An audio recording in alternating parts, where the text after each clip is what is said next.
تیرے باغی بشر اچھے نہیں لگتے، تیرے شاطم تیرے باغی بشر اچھے نہیں لگتے، نہ ہو سایہ جس سر پہ وہ سر اچھے نہیں لگتے، اور تیرے اصحاب سے ہم کو محبت کیوں نہ ہو آقا، بھلا کس کو گھنے سائے شجر اچھے نہیں لگتے۔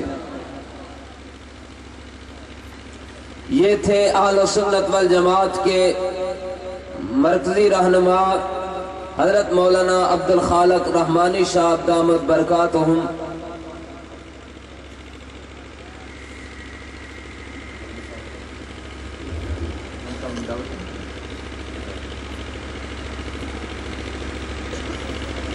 ایک دو اعلان سماعت فرما لیں، اس کے بعد شیر اسلام، مناظر اسلام۔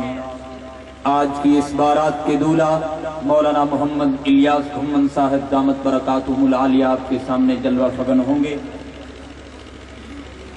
9 اپریل بروز جمعرات بعد نماز عشاء شکیل چوک جنا کالونی تاندلے والا ضلع فیصل آباد میں محفل حسن قرات و حمد و نعت منعقد ہو رہی ہے، جس میں مسلک دیوبند کے مایہ ناز ثنا خانان اور قرۂ کرام تشریف لا رہے ہیں۔ الاسلام ٹرسٹ کے زیر اہتمام محفل حمد و نعت مورخہ 18 اپریل بروز ہفتہ بمقام میواتی محلہ چھوٹی پھاٹک stop pico road Kot Lakhpat road Lahore نعت خان رانا محمد عثمان اور اسی طرح مایہ ناز ثنا خانان شرکت فرمائیں گے۔ چودھری معاذ احمد گھمن صاحب کی قیادت میں 41 جنوبی چک سرگودا سے قافلہ پہنچ چکا ہے، ہم انہیں خوش آمدید کہتے ہیں۔ میں اپنے بھائی مولانا محمد الطاف منہاج صاحب سے گزارش کروں گا مجمع کو بیدار کرتے ہوئے مناظر اہل سنت شیر اسلام مدظلہ عالی کو دعوت دیں۔ میں اس مرد قلندر کو دعوت دینے لگا ہوں جس کی للکار سے منکرین نعمان کانپ رہے ہیں۔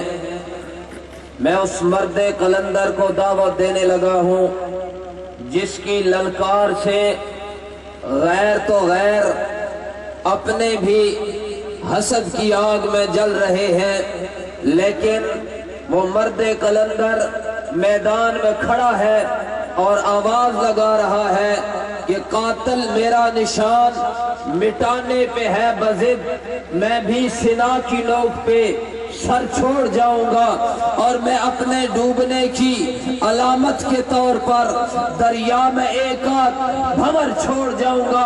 ارے لشکر کریں گے میری دلیری پہ تبصرے، مر کے بھی زندگی کی خبر چھوڑ جاؤں گا۔ اتحاد اہل سنت والجماعت کے مرکزی ناظم اعلیٰ حضرت مولانا محمد الیاس گھمن صاحب بھرپور نعروں میں استقبال کیجئے۔ نعرہ تکبیر! ایسے نہیں جھوم کے زور لگا کے نعرہ تکبیر! شان محمد مصطفیٰ، عظمت محمد مصطفیٰ، شان صحابہ اکابرین علماء دیوبند، سر بکف سر بلند، سر بکف سر بلند، نعرہ تکبیر! حضرت مولانا محمد الیاس گھمن صاحب۔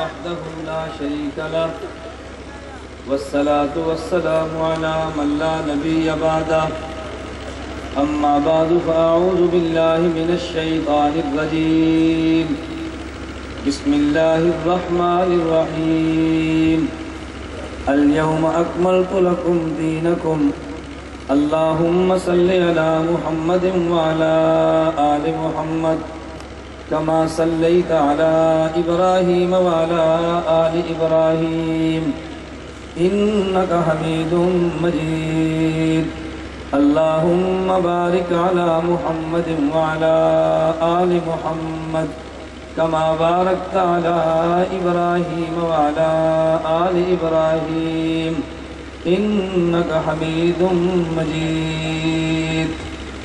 میرے نہایت واجب الاحترام بزرگوں، مسلک اہل سنت والجماعت سے تعلق رکھنے والے وجود نوجوان دوستوں اور بھائیوں، حضرت آدم سے لے کے حضرت عیسیٰ علی نبینا و علیہ السلام تک جس قدر انبیاء آئے، ہم نے تمام انبیاء کو مانا، لیکن کلمہ خاتم الانبیاء محمد عربی صلی اللہ علیہ وسلم کا پڑھا۔